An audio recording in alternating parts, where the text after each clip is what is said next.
د غټ اختر د مونځو طریقه. دا ویډیو تاسو په غور سره وګورئ نو بیا به د مونځ په دوران کې یو بل ته داسې ګورو نه، د سترګو په ګوټ کې بیا یو بل ته نه ګورو. خیال هم کړئ کله چې د اختر مونځونه یي که نه نو بیا مونږ یو بل ته داسې ګورو چې هلکه دا لاس په دې ټایم کې سخت کته کوې که نه برکې به دا پلانې کس ته ګورم چې بی دا څه کوي څه نه کوي که نه نو بیا به دا خبرې اترې نه وي.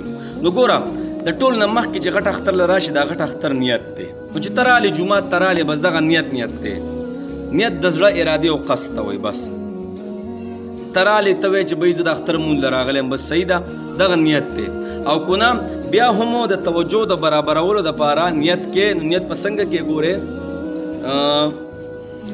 نیت مې وکړو د زړه د خلاصه 2 رکعاته واجب د غټ اختر مونځو د شپږو زایدو تکبیرونو سره په دې حاضر وختو په دې حاضر امام پسې خاص خدای تعالی را محمد کعبې شریف بلور کو الله اکبر.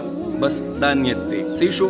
نیت وشو نو مولوي صاحب بس وایي الله اکبر، ته به مسهم وایي الله اکبر، سبحانک اللهم وبحمدک وتبارک اسمک وتعالی جدک ولا اله غیرک پورې به مونځ وایي.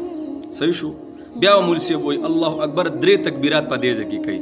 الله اکبر نو چې لاولنی الله اکبر وایي نو لاس په پرېږدي. صحیح شو؟ یو شو. بیا الله اکبر 2 شو. بیا الله اکبر په 3م تکبیر به څه کې لاس په وتړئ، په نامه باندې به لاس کېږدي. صحیح شو؟ بیا مولوي صاحب وایي الحمدلله رب العالمین تر دولت والین امینه پورې به مونځ وایي. بیا به رکوع وکړي، بیا به 2 سجدې وکړي، بیا به 2م رکعت ته راپاسي. نو 2م رکعت ته چې راپاسي نو بیا به مولوي صاحب الحمدلله رب العالمین تر دولت والین امینه پورې مونځ وایي او بیا پس یو صورت وایي. نو چې صورت وایي نو بیا به رکوع له نه ځي، رکوع له به نه ځي. ښه د رکوع نه مخکې به مولوي صاحب بیا 3 تکبیرات وایي. نو به څنګه یې ګورئ چې کله ولد والین امین وي په 2م رکعت کې او صورت مې وي نو د رکوع نه مخکې به مولوي صاحب څه وایي الله اکبر، بیا به غوږونو له لاس وړي. صحیح شو؟ لاسونه به پرېږدي. یو شو. بیا الله اکبر 2 شو، لاسونه به پرېږدي. بیا الله اکبر 3 شو، لاسونه به پرېږدي.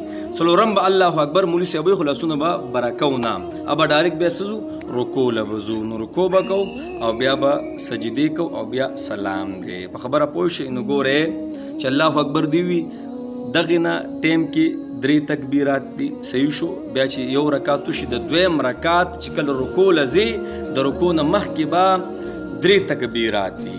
نو بس چې دا ووایي نو لاسونه به تړې نه، لاسونه به پرېږدي، هغې نه پس بیا څه دی سلام دی. ښه دا د غټ اختر د مونځ طریقه ده. ډېر مضروري لږ راته ویډیو پرې وکړه. صحیح ده جي؟ الله مو خوشحاله کړي.